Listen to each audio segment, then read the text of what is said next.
Okay guys, so again, just to show you, nice, beautiful consistency, Play-Doh action. You can make, you know what? Make a dinosaur brownie. You guys want to make a brownie brontosaurus? Dude, let's do it. Let's rock and roll. Nice clean break here. Again, you can put it back together, no crumbs, nice moisture. And we're going to put it in with the other half of our brownie mixture. And this is going to have like a Duncan Hines consistency. I mean, literally, the people that I've shown this recipe to, they try it and they're like, wow, it feels literally to the touch like regular boxed brownie mix from your youth.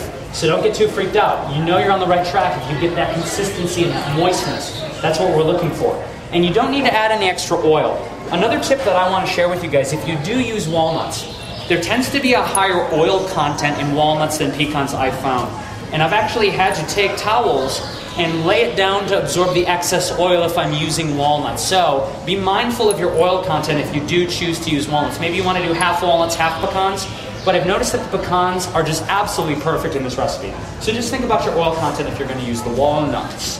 Okay, so we've got our full brownie recipe that you see on my recipe sheet in here in our 9x13 baking dish. And we are going to fold in now our 1 cup of organic pecans on top. And these pecans are some of the finest pecans that I've ever used. They're actually from Essential Living Foods in Santa Monica. And if you are a chef, you can set up a wholesale account with them and you get some of the most fantastic products ever. And of course, I'm using, for my hot fudge sauce, Ultimate Superfoods agave and some of their products. Really, really great. If you guys haven't checked them out, they're both in the Los Angeles area. They give you great deals if you have a company or you're a raw food chef. Great wholesale prices. So you've got our pecans in there. And then I have my organic goji berries. We have, how much?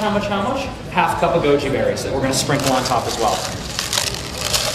Okay, so now, as you can see, we have our pecans and our goji berries. Now it's ready for the love.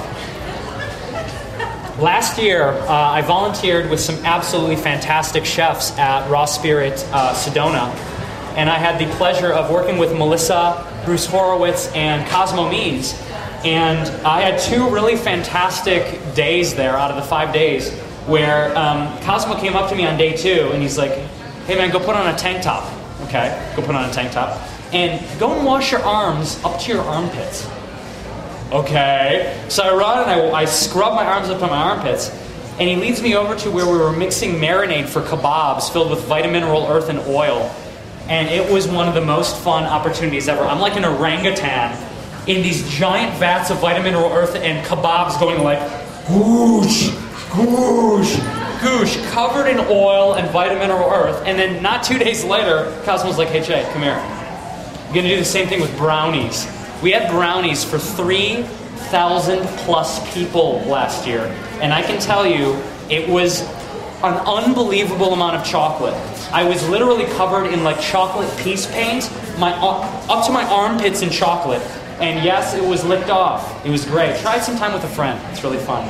So my point is that you really put a lot of love into your food when you use your hands. I'm all for utensils. I'm not hating on utensils. But if you can eat with your hands and have that connection, we really love that, don't we? When we eat nori rolls and burgers and things like that, there's something very primal, something very earthy about having a food that you have a connection with. I mean, this is what we started out with, right? We're picking food out of the ground, we're picking it off trees. So if you're making your food, please use your hands as much as possible because you're putting the love into it. So what I'm doing is basically, I'm using my palms right now to press down my brownie mixture into my 9x13 baking dish. And we want to have a nice, even, flat surface. Use your thumbs on the corners too. What I like to use is the edge of my thumb here on the edges. And just you get a nice, compact, even brownie mixture. So what I'm going to do when this is packed, and you don't really need to use a lot of pressure. It's really moist. It's really pliable. You're going to go and you're going to refrigerate your brownie mix for at least 1 hour so it can solidify. Don't freeze it. I wouldn't encourage it. It really takes away a lot of the flavor and consistency if you freeze these brownies. As I said at the beginning, if you stick them in the fridge, they're going to last a nice 12 days. I've really pushed it to 12 days, and they taste fantastic.